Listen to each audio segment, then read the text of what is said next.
जी students, अस्सलाम वालेकुम। आज का हमारा टॉपिक है equilibrium turning effect of forces की सीरीज चल रही है हमारी, और उसमें जो आज का टॉपिक हम डिस्कस करेंगे दैट इज इक्विलिब्रियम। फिर फर्स्ट कंडीशन ऑफ इक्विलिब्रियम, फिर सेकंड कंडीशन ऑफ इक्विलिब्रियम को स्टेप बाय स्टेप करेंगे। सबसे पहले हम इक्विलिब्रियम की बात करेंगे। जब आपको इक्विलिब्रियम का कंसेप्ट समझ आ जाएगा देन फिर आप जो रेस्ट ऑफ कंसेप्ट है first condition and second condition में समझ सकेंगे। ठीक है, तो स्टार्ट करते हैं इक्विलिब्रियम से। अगर आप करवान की बुक का कंसेप्ट देखें तो सिंपल एक स्टेटमेंट लिखता है। तो ये कहता है कि if no net force act on the body, if no net force act on the body,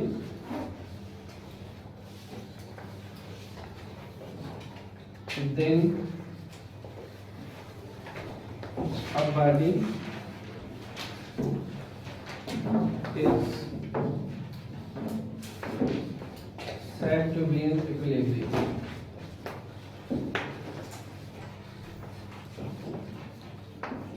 Said to be in equilibrium. अगर आपके पास कोई नेट फोर्स एक्ट नहीं कर रहा किसी भी बॉडी के ऊपर, no net force acts on a body, then a body is said to be equilibrium. अब यहाँ पे लफ्ज यूज किया गया है नेट फोर्स। याद रखिएगा नेट फोर्स किसी इंडिविजुअल फोर्सेस का सम होता है। नेट फोर्सेस में एक से ज्यादा फोर्सेस होती है, एक सिंगल फोर्स की बात नहीं है की जा रही है। नेट फोर्स कंबाइन होके अगर जीरो हो जाए, नेट फोर्स अगर कंबाइन होके जीरो हो जाए तो वो बनता है इक्विलिब्रियम पोजीशन या इक्विलिब्रियम। लेकिन नेट फोर्स अपने आप के अंदर दो या दो से ज्यादा फोर्सेस हो सकती हैं। नेट फोर्स एक सिंगल फोर्स नहीं है। नेट का मतलब है कि आपने कई एक से ज्यादा फोर्सेस का सम अप किया, या उन्होंने एक दूसरे के इफेक्ट को कैंसिल किया, या वो जीरो हो गई। इफेक्ट को कैंसिल किया मतलब जीरो हो गई, तो नेट फोर्स जीरो हो गया। तो जब नेट फोर्स आपके पास जीरो होता है तो हम कहते हैं कि ये जो ऑब्जेक्ट है ये किस चीज में है, इक्विलिब्रियम में। ठीक, अगर कोई ऑब्जेक्ट न्यूट्रल भी हो तो वो भी इक्विलिब्रियम। हाँ, इसकी फिर टाइप्स आ जाती हैं, बिल्कुल ऐसा ही है, न्यूट्रल, स्टेबल, अनस्टेबल। उसको भी हम डिटेल से स्टडी करेंगे। फर्स्ट ऑफ ऑल इक्विलिब्रियम को हम अच्छे से समझना चाहते हैं क्या चीज है। अगर देखा जाए तो हमारे पास फोर्स जो है जब किसी भी बॉडी को के ऊपर अप्लाई किया जाता है, जरा यहाँ से एक सिचुएशन देख लेते हैं। फोर्स जब किसी बॉडी पे अप्लाई किया जाता है तो क्या होता है, when force applied, तो फोर्स अप्लाई करने से उस बॉडी के ट्रांसलेशनल मोशन में चेंज आता है। ठीक, फोर्स when force applied तो बॉडी जो है वो मोशन में आ जाता है, ऐसे ही यानी उसका बॉडी जो है पे जब फोर्स लगती है तो उसके अंदर ट्रांसलेशनल मोशन चेंज होता है। ठीक, force change in translational motion. जो इंपॉर्टेंट चीजें हैं हम स्टार्ट से लिख लेते हैं ताकि आपके जहन में कंसेप्ट इमेज बन जाए कंसेप्ट का। ट्रांसलेशनल मोशन,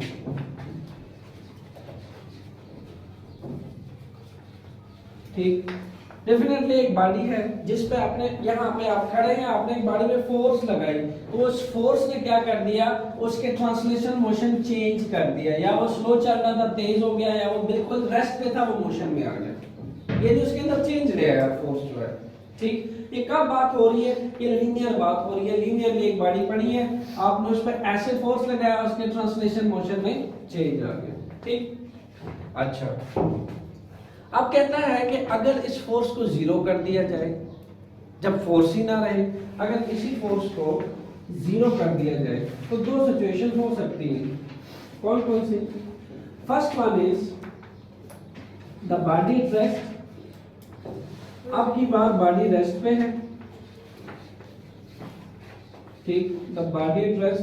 सिचुएशन नंबर 2 हो सकती है, या फिर जब वो बॉडी है वो किसी यूनिफॉर्म वेलोसिटी से मूव कर रही है। जब वेलोसिटी यूनिफॉर्म वेलोसिटी से बॉडी मूव करती है यूनिफॉर्म स्पीड से, तो वैसे ही उसका नेट फोर्स जीरो हो जाता है। याद रखिएगा, हम फिजिक्स में यूनिफॉर्म स्पीड से या यूनिफॉर्म वेलोसिटी से जब ट्रैवल करते हैं हम उसका फोर्स जीरो कंसीडर करते हैं, ठीक। तो दो केस नंबर 2 हो सकता है, the body move with uniform velocity.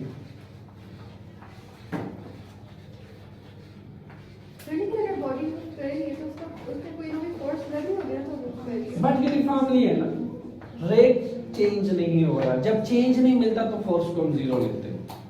This change should be required, force को एग्जिस्ट करने के लिए चेंज आना चाहिए।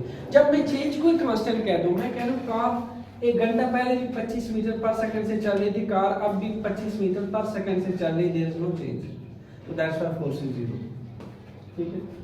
The body moves with uniform velocity या यूनिफॉर्म स्पीड। अच्छा, ये तो ट्रांसलेशनल के लिए की, यानी जो आम तौर पे सिचुएशन है, यानी मैंने ऐसी बॉडी पड़ी है, ठीक है, ये बॉडी पड़ी थी, मैंने इसके ऊपर फोर्स लगाई तो उसके ट्रांसलेशनल मोशन में चेंज आया। जब तक लगातार मैं फोर्स लगाता रहूंगा उसके ट्रांसलेशनल मोशन में चेंज आएगा, ठीक। फिर अगर मैं कह दूं कि ये फोर्स जीरो कर दी जाए, इस फोर्स की जीरो करने से दो सिचुएशन बनती है, या ये बॉडी अब रेस्ट पे आ चुका है या ये बॉडी बिल्कुल यूनिफॉर्म स्पीड से मूव कर रहा है। यूनिफॉर्म स्पीड से मतलब ये है कि अगर अभी इस लम्हे आपकी कार की स्पीड या इस बॉडी की स्पीड जो है वो 10 मीटर पर सेकंड है, तो अगले 10 घंटे बाद भी ये 10 मीटर पर सेकंड से जा रही होगी। This is not uniform speed. और उस यूनिफॉर्म स्पीड के लिए फोर्स हम जीरो मानते हैं कि फोर्स यहाँ जीरो है। सर पहले फोर्स अप्लाई करेंगे उसके बाद जो है फोर्स अप्लाई किया, लगातार चेंज आ रहा है, लगातार चेंज आ रहा है, लेकिन मैं कह रहा हूँ कि कुछ टाइम बाद फोर्स जीरो कर देते हैं, अब नहीं अप्लाई करते, तो there should be two situations, या बॉडी एट रेस्ट या फिर यूनिफॉर्म स्पीड से मूव करे, दो केसेस बन सकते हैं। अब हम ऐसा करते हैं कि जो आपने टार्क का कांसेप्ट पढ़ा है वो जरा अप्लाई करते हैं, क्योंकि बॉडी सिर्फ स्ट्रेट थोड़ी मूव करती है, बॉडी घूम भी तो सकती है, तो टार्क को हमने मूवमेंट ऑफ फोर्स भी बोला है, टार्क भी बोला है। अब ऐसा करते हैं, सिचुएशन नंबर 2 अप्लाई करते हैं। ये मैं आपका एक इमेज बना रहा हूँ कांसेप्ट का, फिर आहिस्ता आहिस्ता इसमें हम घुसेंगे और बात करेंगे, ठीक है। टार्क, जब आप किसी बॉडी पे टार्क जो है वो अप्लाई करते हैं, तो इसको अप्लाई करने से ट्रांसलेशनल मोशन थोड़ी प्रोड्यूस होता है, रोटेशनल मोशन प्रोड्यूस होता है, पता है ना। Torque causes rotational motion but force causes translational motion. जो आम लीनियर फोर्स है वो तो ट्रांसलेशनल मोशन लेके आती है ना बॉडी में, स्ट्रेट मोशन। जो टार्क है वो आपकी बॉडी में घुमाव लेके आती है, बॉडी घूमने लगता है, रोटेट करने लगता है, किसके गिर्द, एक्सिस के गिर्द घूमने लगता है, ठीक। ये चीज आप पढ़ चुके हैं, तो ये है टार्क। अच्छा, जब आप टार्क को अप्लाई करते हैं, that change in rotational motion, change and rotational motion.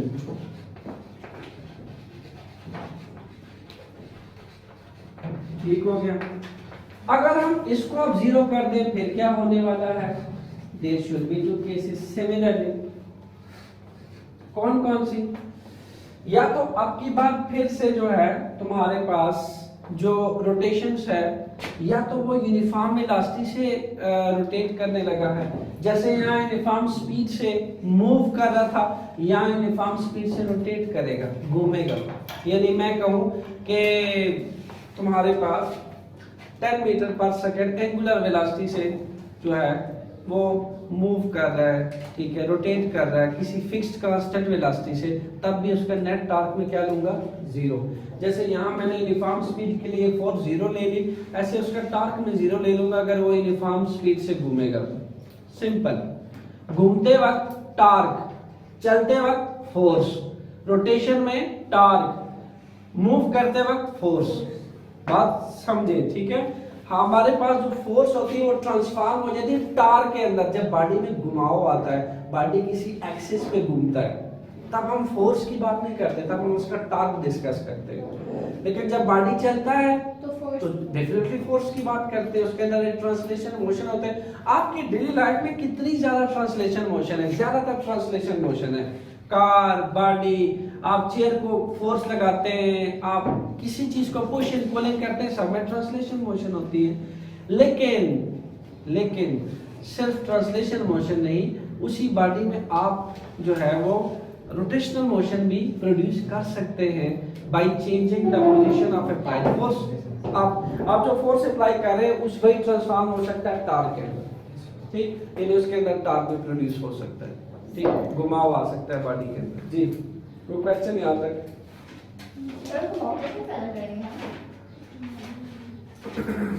Simple उस पे आप फोर्स लगा के किसी एज पे आप फोर्स लगाएं तो फिर आप उसके अंदर घुमाव प्रोड्यूस कर सकते हैं।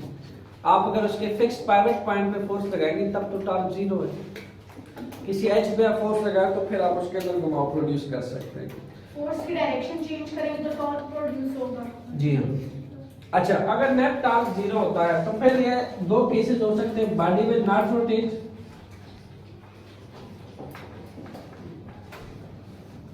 ठीक, या बॉडी रोटेट नहीं करेगा,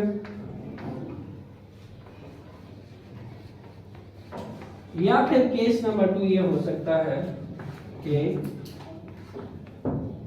बॉडी रोटेट विथ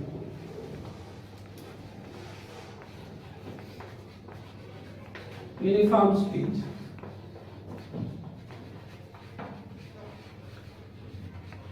ठीक हो गया? देखिए, करवाने की बुक अगर देखती है no net force act on a body then a body is set to be in equilibrium. इसका मतलब ये है कि अगर ये वाली सिचुएशन आप अचीव कर लेते हैं, आपका फोर्स जीरो हो जाता है, तब आपकी बॉडी किस में चली जाएगी? इन दोनों सिचुएशन में, ट्रांसलेशन मोशन में, या तुम्हारी कार ये बॉडी जो है एक यूनिफॉर्म स्पीड से मूव कर रही तभी वो इक्विलिब्रियम में है, या फिर वो रेस्ट पे है तभी इक्विलिब्रियम में है। टार्क के केस में क्या है, या तो तुम्हारे पास वो रोटेट ही नहीं कर रही तब भी टार्क जीरो है तब इक्विलिब्रियम में है, या फिर वो रोटेट कर रही है किसी यूनिफॉर्म स्पीड से तब भी वो इक्विलिब्रियम में है। बात समझ आ रही है? Yes sir. क्योंकि जो फोर्स है वो सिर्फ बॉडी को ट्रांसलेट नहीं करवाता, वो बॉडी को रोटेट भी करवाता है। बॉडी जो है, बॉडी में पॉसिबिलिटी दो तरह की, या तो बॉडी ट्रांसलेटरी मूव करे या बॉडी रोटेट करने लग जाए। ये जो chair, chalk, pen, pencil, book, इसको आप रोटेट नहीं करवा सकते, डेफिनेटली इट स्टार्ट रोटेट। ये तो आपने जो कल पढ़ा, ये तो आपका सेंटर ऑफ मास या फिर सेंटर ऑफ ग्रेविटी पे डिपेंड करता है कि आप कहाँ फोर्स लगा रहे हैं। आप अगर पाइवट पॉइंट पे फोर्स लगा रहे हैं तो नो टार्क, बट अगर पाइवट पॉइंट से हट के फोर्स लगा रहे हैं तो टार्क है कि नहीं? है। बुक, चाक सब कुछ घूम सकता है अपना एक्सिस के गिर्द, मैं, आप सब कुछ घूम सकता है अपना एक्सिस के गिर्द। तो देयर आर टू पॉसिबिलिटी, या वो जीरो हो जाए या यूनिफॉर्म आ जाए। जीरो में यूनिफॉर्म फोर्स, ठीक, यूनिफॉर्म स्पीड, या फिर वो रेस्ट पे। टार्क में या फिर वो कांस्टेंट स्पीड से रोटेट करे, उसका टार्क ही जीरो हो जाए। कंसेप्ट आ गया? इन दो को अपने जहन में रखना है।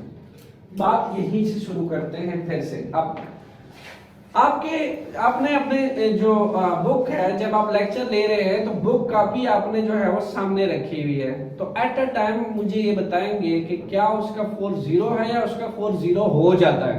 हो जाता है। कैसे? देखें, जब आपने बुक कॉपी रजिस्टर रखी है, एट अ टाइम उसमें दो फोर्सेस एक्ट कर रही होती हैं। The one is normal reactional upward force, एक उसका वेट है जो डाउनवर्ड उसको ट्रैक कर रहा है, ठीक। यानी आपने सिंपल एक यहाँ पे कोई किसी तरह की ऑब्जेक्ट रखा हुआ है इसके ऊपर, ठीक। अब इस ऑब्जेक्ट का इसके ऊपर, इस टेबल के ऊपर कुछ ना कुछ वेट है, ठीक, और डाउनवर्ड आ रहा है। वेट पता है ना, weight is a force that attract object toward its centre. तो ये ग्रेविटी की वजह से डाउनवर्ड अट्रैक्ट कर रहा है। अब इसका जो वेट इस टेबल के ऊपर, टेबल फील करेगा तो टेबल कहेगा सबल, मैं तुम्हारे वेट के बराबर ही तुम पे एक रिएक्शनल फोर्स जनरेट करता हूं, that is an upward direction. For every action there is a reaction opposite in direction. ये डाउनवर्ड है तो रिएक्शन कहां होना चाहिए? अपवर्ड। तो ये रहा सेंटर, ठीक, यहां से एक अपवर्ड फोर्स ये रही। अब ये जो रिएक्शनल फोर्स है, इसको मैंने आर बोला, जो कि ऊपर लगी, किसके बराबर लगी? वेट के बराबर लगी, डाउनवर्ड। अब इसका अगर मैं नेट फोर्स देखना चाहूं तो कितना आएगा, देखिएगा। फॉर एग्जांपल, ये जो वेट था दैट इज 5 न्यूटन, टेबल ने एग्जैक्ट 5 न्यूटन का अपवर्ड फोर्स लगाया इसके ऊपर, ठीक। यहाँ भी 5 न्यूटन। तो क्या ये कहना दुरुस्त है कि मैं इसको यूं कहूं कि +5 newton +5 newton? No, sir. No, as both forces are opposite in direction, तो हम ऑपोजिट इन डायरेक्शन के साथ जो फोर्सेस होते हैं उसको हम नेगेटिव साइन से रिप्रेजेंट करते Yes, हैं। sir. तो that's why we will put negative sign. तो इसका नेट फोर्स कैसे लिखा जाएगा? नेट फोर्स आएगा 0, वो कैसे? R minus W। सो आपके पास आ जाएगा 5 Newton minus 5 minus 5 Newton, is equal to 0. That is 0। ये आपका F नेट है जिसको आपने यहाँ बोला if no net force act on a body. तो आपका नेट फोर्स 0 हो चुका है। इसका ये मतलब नहीं है कि इक्विलिब्रियम उसको बोलते हैं जब कोई फोर्स नहीं एक्ट करती। भाई इक्विलिब्रियम उसको बोलते हैं जब आपका कंबाइंड इफेक्ट फोर्सेस का 0 हो जाए, F नेट आपका 0 हो जाए। ठीक हो गया? उसको हम इक्विलिब्रियम बोलते हैं। तो अभी हमने इक्विलिब्रियम के लिए दो चीजें देखी। जब मेरा फोर्स 0 हो तब वो इक्विलिब्रियम में होगा, यानी ऑब्जेक्ट पूरा रेस्ट पे होगा, या फिर वो यूनिफॉर्म वेलोसिटी से मूव करो तब वो इक्विलिब्रियम में होगा। इसी तरह उसके अगर आपके पास रोटेशन कर रहा है बॉडी, तो हम अगर उसका टॉर्क 0 कर दें तो वो रोटेट नहीं करेगा तब भी इक्विलिब्रियम में, या फिर हम उसको एक यूनिफॉर्म स्पीड से रोटेट कर रहे हैं तब भी इक्विलिब्रियम में। मजीद बातें करते हैं हम फर्स्ट कंडीशन ऑफ इक्विलिब्रियम के अंदर, जिसके हमारे पास डिफरेंट केसेस हैं, डिफरेंट एनिमेशन के थ्रू मैं आपको समझाऊंगा। ये था इक्विलिब्रियम। इक्विलिब्रियम अच्छे से समझ आ गया? Yes, sir. ठीक है, अब हम फर्स्ट कंडीशन ऑफ इक्विलिब्रियम की बात करते हैं।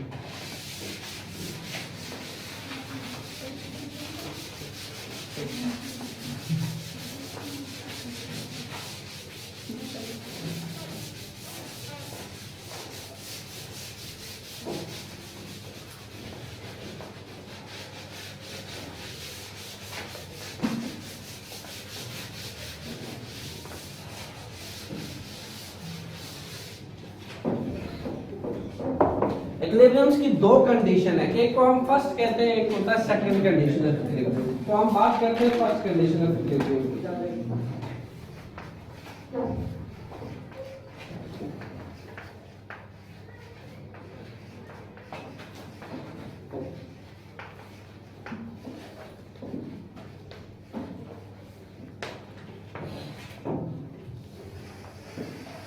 याद रखिएगा जो मैंने आपको फर्स्ट केस बताया ना, ट्रांसलेशनल मोशन वाला, जब फोर्स 0 हो जाए, यूनिफॉर्म स्पीड से मूव करे, वही तो है बिल्कुल आपका first condition of equilibrium.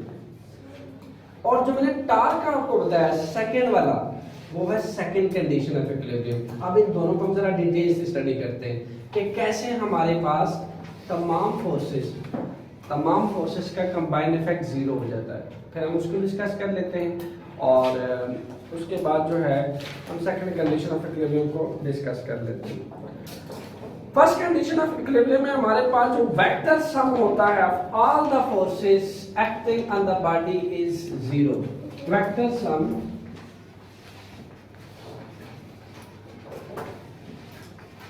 of all the forces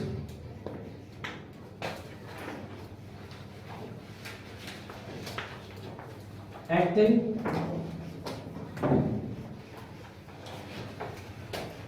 on the body is 0। Vector sum तमाम बॉडी पे जो फोर्सेस लग रही है उन तमाम का वेक्टर सम अगर 0 हो जाए, ठीक, उन तमाम का वेक्टर सम अगर 0 हो जाए तो वो कहलाता है फर्स्ट कंडीशन ऑफ इक्विलिब्रियम। एक दो केसेस लेते हैं जिससे आपको बात अच्छे से समझ आ जाए। समझना है आपको। केस नंबर 1, एक पिक्चर है जिसको हम हैंग करते हैं किसी वॉल के साथ, उस पर हम जरा first condition of equilibrium apply करते हैं। ये आपके पास सपोर्ट है जिसके साथ दो स्ट्रिंग के साथ मैंने एक पिक्चर ले ली है।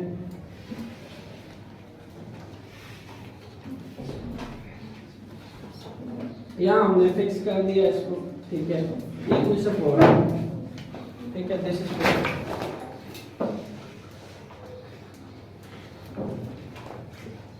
अब स्टूडेंट्स आप लोगों ने पढ़ा हुआ है कि जो टेंशन होती है वो स्ट्रिंग्स या इलास्टिक टाइप मटेरियल्स के दरमियान प्रोड्यूस होती है। जो थोड़े से इलास्टिक टाइप मटेरियल उसमें टेंशन फोर्स प्रोड्यूस होती है जो N1 होती है। तो यहाँ पे दो तरह के टेंशन प्रोड्यूस होंगे। The first one is T1 जो कि यहाँ लगेगा, T2 जो है वो यहाँ लगेगा। T1 एंड T2, इस पिक्चर का वेट कहाँ जाएगा? डाउनवर्ड, यहाँ। अच्छा, अब आपसे मैं ये पूछता हूँ कि वॉल के ऊपर ये जो पिक्चर है ये कैसे बिल्कुल इक्विलिब्रियम में एग्जिस्ट कर रही है, इसका नेट फोर्स कैसे जीरो हो रहा है? देखें हो क्या रहा है कि मान लिया कि यहाँ पे 10 न्यूटन फोर्स के साथ ये नीचे अट्रैक्ट हो रहा है स्टूडेंट्स, ठीक। अगर ये 10 न्यूटन फोर्स के साथ हो रहा है तो हो क्या रहा है, इस 10 न्यूटन फोर्स को T1 T2 कंप्लीटली बैलेंस करने वाला है, यानी इसका इफेक्ट ही कैंसिल होने वाला है। कैसे? 5 न्यूटन यहाँ ऊपर की जानिब लगेगा, 5 न्यूटन यहाँ लगेगा। तो मैं अगर इसके लिए नेट फोर्सेस लिखूं तो कैसे लिखे जाएंगे? नेट फोर्स वेक्टर सम के थ्रू आप लिखोगे, जिसमें डायरेक्शंस अगर अपोजिट साइन तो आप नेगेटिव साइन लगाओगे, अगर सेम है तो आप प्लस लगाओगे, याद रखिएगा। तो मेरे पास सेम डायरेक्शन ये रही, अपोजिट डायरेक्शन वेट रहा, तो मैं क्या करने वाला हूं? T1 plus T2 minus W। W के साथ माइनस क्यों लगा? Because it is unlike to both T2 और T और के लिए जो W है वो अनलाइक है, ये दोनों लाइक है, सेम डायरेक्शन में लग रही है, इसलिए दोनों के साथ प्लस का साइन, दोनों पैरेलल हैं। ये अनलाइक है, इसके साथ नेगेटिव साइन। हम वेक्टर सम जब करते हैं, चूंकि वेक्टर सम ले रहे हैं हम, तो वेक्टर सम में हम अपोजिट डायरेक्शन के लिए नेगेटिव साइन का इस्तेमाल करते हैं, ठीक। लगा रहे हैं हम F नेट, देखिएगा ये रहा F 5 Newton plus 5 Newton minus 10 Newton. जवाब बताएंगे मुझे जरा? 0 न्यूटन। यानी बात वही आ गई कि ये पिक्चर जो है वो रेस्ट पे है। क्यों? क्योंकि इसका फोर्स क्या हो गया है? 0। क्या बोला था? अच्छा, अगर इसी पिक्चर को मैं ऐसा कुछ बंदोबस्त करूं, किसी कार पे रख के मैं इसको कोई यूनिफॉर्म इलास्टिक से मूव करूं, तब भी क्या हो जाएगा? First condition of equilibrium satisfied हो जाएगा। फर्स्ट कंडीशन ऑफ इक्विलिब्रियम, या ये पिक्चर यूनिफॉर्म स्पीड से मूव करे या ये पिक्चर रेस्ट पे हो, तब आपकी first condition of equilibrium satisfied है। लेकिन ये पिक्चर रेस्ट पे है, doesn't mean that no force act on it. All the forces act on it, but their vector sum is equal to 0। When the vector sum of all the forces is equal to 0, it means that first condition of equilibrium is satisfied. It doesn't mean that forces, individual forces is 0. Individual forces act on that picture, ठीक है? But their vector sum is 0. That's why it satisfied first condition of equilibrium. अच्छा, similarly एक और case ले लेते हैं। आपके जो है करवान की बुक है उसी का केस ले लेते हैं। एक वुडन ब्लॉक है जिसको मैं ऐसे सस्पेंड कर देता हूँ, बिल्कुल ऐसे, ठीक। और इसको मैंने 2 स्ट्रिंग्स है उसके साथ जो है वो मैं बांध देता हूँ, ठीक है। एक यहाँ से स्ट्रिंग उठाई, एक यहाँ से स्ट्रिंग उठाई, और यहाँ ऊपर सपोज किया किसी भी सपोर्ट के साथ मैंने इसको फिक्स कर दिया ऊपर की तरफ। अब कहता है कि ये जो वुडन ब्लॉक है विद दीस स्ट्रिंग्स, 2 स्ट्रिंग्स, ये क्या है? ये रेस्ट पे है, इक्विलिब्रियम में है। कैसे? इसको किसने इक्विलिब्रियम में लाया? द सेम केस, यहाँ पे लगा T1 ऊपर की तरफ, यहाँ पे लगा T2 टेंशन, इसी तरीके से इसका कुछ वेट होगा W, तो W T1 प्लस T2 को पूरी तरह करने वाला है बैलेंस, जिससे नेट फोर्स क्या आ जाना है? फिर से 0। यानी सेम केस बनेगा इसका भी यही वाला। क्लियर वो? यस सर, समझ आ गई? Yes. इसके अलावा जो आपके पास पैराट्रूपर्स होते हैं जो बड़े हाइट से नीचे फॉल करते हैं, याद रखिएगा कुछ टाइम के बाद जब वो फॉल करते हैं, कुछ टाइम के बाद उनकी वेलोसिटी यूनिफॉर्म हो जाती है, कांस्टेंट स्पीड से फॉल करते हैं। जब वो कांस्टेंट स्पीड से पैराट्रूपर्स मूव करते हैं तो वो भी किस कंडीशन को सेटिस्फाइड कर रहे होते हैं? First condition of equilibrium. हमने दो सिचुएशंस पढ़ी है, या रेस्ट पे या कांस्टेंट स्पीड। या आप कांस्टेंट स्पीड अचीव करवा दें या उसको रेस्ट पे देख लें, तो वो आपका कंप्लीटली सेटिस्फाइड होता है फर्स्ट कंडीशन ऑफ इक्विलिब्रियम। इसके लिए हम लिखते होते हैं जो मैथमेटिकल फॉर्म है फर्स्ट कंडीशन के लिए, वो क्या लिखते होते हैं? Mathematical form. अगर हम ये लिख दें समेशन ऑफ, इसको बोलते हैं समेशन। बहुत सारे स्टूडेंट्स इसमें कंफ्यूज होते हैं कि सर ये क्या है। ये समेशन है, ठीक है, इस टर्म का नाम है समेशन। हम क्या करते हैं, जब हमारे पास एक से ज्यादा फोर्सेस होती हैं, 10 फोर्सेस, 20, 100, 1000 फोर्सेस, तो हम क्या करते हैं, हम तमाम को सम अप करने के लिए समेशन का सिंबल इस्तेमाल करते हैं। ठीक, तमाम को सम करने के लिए, सम अप करने के लिए जैसे नाम से जाहिर, समेशन जमा करना, ज्यादा फोर्सेस को, ज्यादा चीजों को एक जगह इकट्ठा करना समेशन कहलाता है। ठीक, तो sum of all forces equal to sir हर टाइप की फोर्स लीनियर ट्रांसलेशन फोर्स को, यहाँ ट्रांसलेशन फोर्सेस की बात हो रही है। फर्स्ट कंडीशन में हम टॉर्क की बात नहीं करेंगे, सिर्फ फोर्स की, ट्रांसलेशनल मोशन की बात करेंगे। हम सेकंड कंडीशन में टॉर्क की बात करते हैं, बिकॉज सेकंड कंडीशन उन ऑब्जेक्ट्स के लिए जब हम पायलट पॉइंट से हट के कहीं और फोर्स लगाते हैं तो उसमें जब रोटेशन आता है उसके लिए बनी है सेकंड कंडीशन ऑफ इक्विलिब्रियम। अच्छा, फिर उसके बाद है मैथमेटिकल फॉर्म जो है वो ये भी कहता है कि जितनी समेशन होनी है हॉरिजॉन्टली, ये भी जीरो होनी चाहिए, और जितने आपके पास फोर्सेस एक्ट करेंगे अलोंग वर्टिकल कंपोनेंट वो भी जीरो होने चाहिए, क्योंकि आप जानते हैं ना फोर्स क्या है, एक वेक्टर क्वांटिटी है। अगर फोर्स एक वेक्टर क्वांटिटी है तो फिर आप उस फोर्स को स्प्लिट करने वाले हैं कैसे, एक हॉरिजॉन्टल कंपोनेंट में, एक वर्टिकल कंपोनेंट में। तो ये जो फोर्स स्प्लिट होने वाली है, ठीक है, हॉरिजॉन्टल और वर्टिकल, तो ये भी कह दिया साथ के समेशन ऑफ एफ तो जीरो है ही है, प्लस इनके जो कंपोनेंट है अलोंग हॉरिजॉन्टल वर्टिकल ये भी क्या होने चाहिए, जीरो। तब बॉडी स्टैंड करेगा फर्स्ट कंडीशन ऑफ इक्विलिब्रियम पे, सेटिस्फाइड करेगा सब कुछ जीरो, सब कुछ। अगर से जीरो ना हो तो फिर तो नहीं करेगा, सिंपली वो बॉडी जो है वो फर्स्ट कंडीशन ऑफ इक्विलिब्रियम को सेटिस्फाइड करने के लिए ये तीनों सिचुएशन जो है सेटिस्फाइड होनी चाहिए। Summation of f equal to 0, summation of fx is equal to 0, summation of fy is equal to 0। ठीक हो गया। वर्टिकल कंपोनेंट, हॉरिजॉन्टल कंपोनेंट दोनों जो है वो आपके 0 होने चाहिए, समेशन ऑफ f भी 0 होने चाहिए। अब बात करते हैं सेकंड कंडीशन ऑफ इक्विलिब्रियम की। ये समझ आ गया? Yes sir. यानी तमाम चीजें जो दीवारों पे सस्पेंड हुई होती हैं या वैसे जो पड़ी होती है रेस्ट पे, वो किस कंडीशन में होती है, equilibrium, first condition of equilibrium.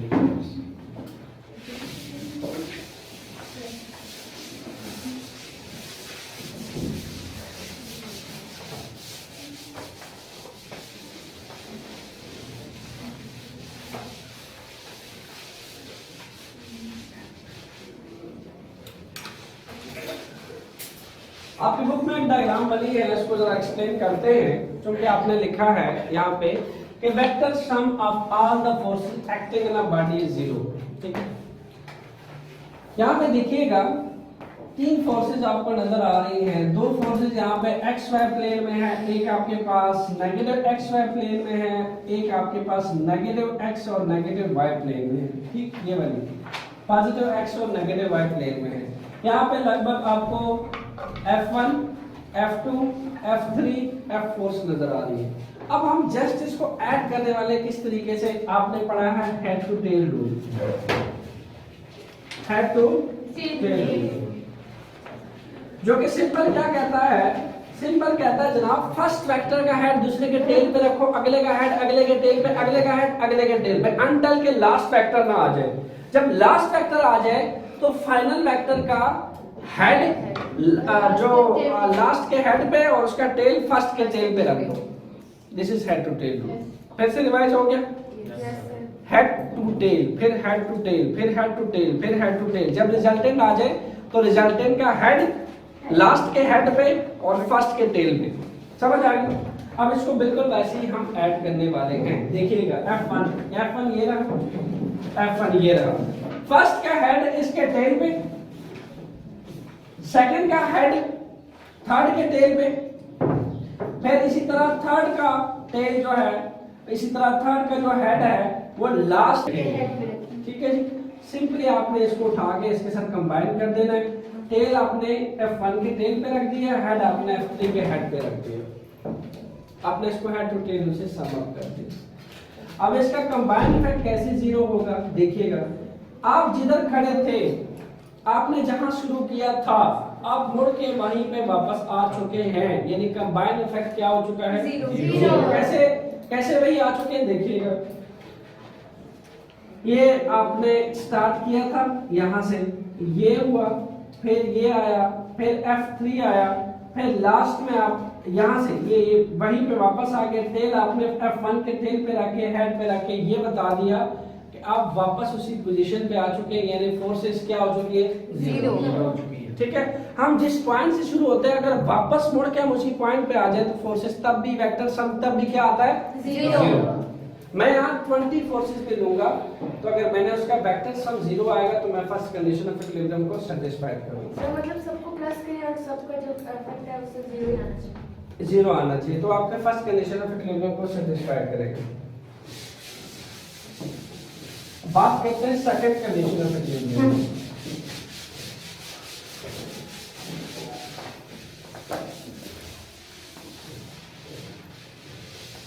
यहां पे फोर्सेस को मिटा के कर देते हैं टॉर्क।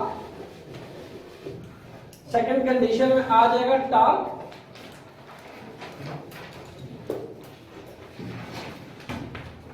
यहां फर्स्ट की जगह में सेकंड कर दे रहा हूं।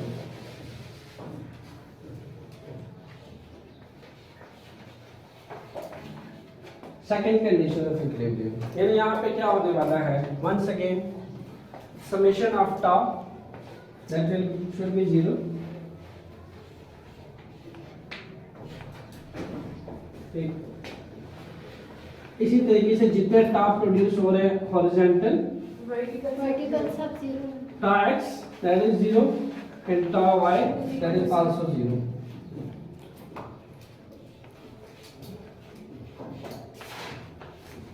ठीक हो गया। अच्छा, अब थोड़ा सा बात कर लेते हैं इसके, इससे रिलेटेड एग्जांपल्स की बात कर लेते हैं। फॉर एग्जांपल आपके पास एक रॉड है, ठीक है, टॉर्क कब जीरो होता है? या तो आप एक बॉडी के सेंटर ऑफ मास पे अगर आप जो है वो टॉर्क अप्लाई करते हैं या फोर्स अप्लाई करते हैं तब टॉर्क जीरो होता है। तो सेंटर ऑफ मास तो इसका लगभग यहाँ मिड पॉइंट पे लाई जाएगा यहाँ पे, ठीक। लेकिन हम ऐसा करते हैं फोर्सेस इसके कार्नर एजेस पे लगा देते हैं। एक फोर्स हमने यहाँ लगाई F1, एक फोर्स हमने यहाँ लगाई F2। तो स्टूडेंट्स यहाँ पे आ जाएगा दो तरह के टॉर्क, एक टा1, एक आ जाएगा टा2। ठीक, टा1 जो आएगा ये बराबर होगा, यहाँ से देखिएगा ये फिक्स पॉइंट है, ये आपका सेंटर ऑफ मास है, यही आपका एक्सिस ऑफ रोटेशन होता है। क्या होता है? Axis of rotation, axis of rotation. आपका पाइवट पॉइंट या फिक्स पॉइंट ही तो होता है एक्सिस ऑफ रोटेशन। ठीक हो गया। अब यहाँ पे इस पाइवट या फिक्स पॉइंट से जहां तक हम फोर्स अप्लाई करते हैं इसको हम कहते हैं आर, मोमेंटम, और ये आपका फोर्स है। तो टा1 आ जाता है F1 क्रॉस आर, ठीक। इसी हिसाब से टा2 आ जाएगा F2 cross r, this one is F2, और यहां से इसको हम R बोलेंगे, F2 क्रॉस R, यहां से आएगा टा2 आपके पास। तो अगर आप देखें तो anti clockwise star clockwise star के बिल्कुल आ रहा है बराबर। कैसे? मान लें कि आप यहाँ जो प्रोड्यूस कर रहे हैं दैट इज 8 न्यूटन, और यहाँ जो प्रोड्यूस कर रहे हैं दैट इज आल्सो 8 न्यूटन। तो आपने कह देना है एंटी क्लॉकवाइज स्टार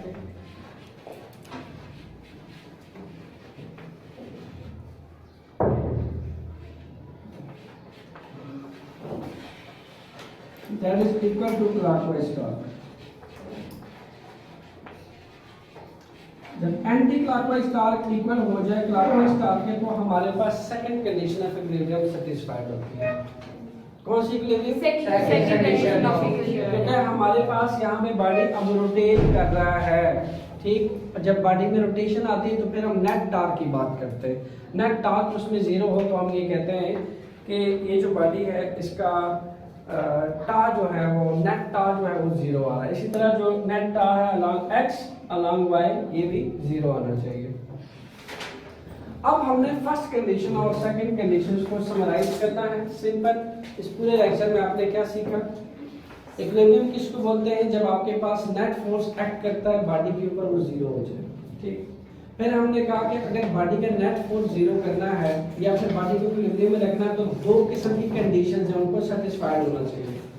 एक फर्स्ट कंडीशन, एक उसका सेकंड कंडीशन।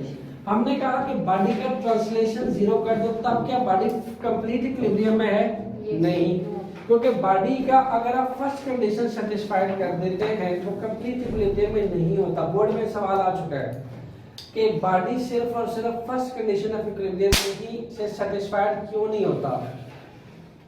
क्योंकि उस बॉडी को अगर वो ट्रांसलेशन मोशन आप उसका फोर्स जीरो कर दें तो बॉडी में रोटेशन आ सकता है।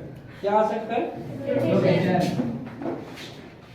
ये तो आपने जीरो कर दिया, तो क्या आपने उसके रोटेशन जीरो किया? रोटेशन जीरो किया? नो, आपने सिर्फ ये जीरो किया। Still body are capable to rotate. अगर बॉडी रोटेट कर रहा है समहाउ तो इट मींस के अगर ये जीरो नहीं है तो बॉडी फुल कंप्लीट इक्विलिब्रियम में नहीं है। तो बॉडी को कंप्लीट इक्विलिब्रियम में रखने के लिए दोनों कंडीशंस का सेटिस्फाइड होना जरूरी है। इन दोनों का सेटिस्फाइड होना जरूरी है। डेफिनेटली मैं कह रहा हूँ कि अगर आप उसका फोर्स का पॉइंट शिफ्ट कर दो, आप अगर फोर्स का पॉइंट शिफ्ट कर दो तो टॉर्क जीरो नहीं होगा। क्या फोर्स का पॉइंट अगर आप फोर्स शिफ्ट कर दो टॉर्क जो है वो तो बॉडी रोटेशन प्रोड्यूस करेगा, ठीक है ना। बॉडी में अगर रोटेट कर रहा है और आपने उसकी फोर्स जीरो कर दी है, बॉडी अभी भी रोटेट कर रहा है, मींस कि वो कंप्लीट इक्विलिब्रियम में तो नहीं है। दैट्स व्हाई ये दोनों कंडीशन सेटिस्फाइड होना चाहिए उसको इक्विलिब्रियम में रखने के लिए। Yes sir. Any question? No sir. Okay, thank you.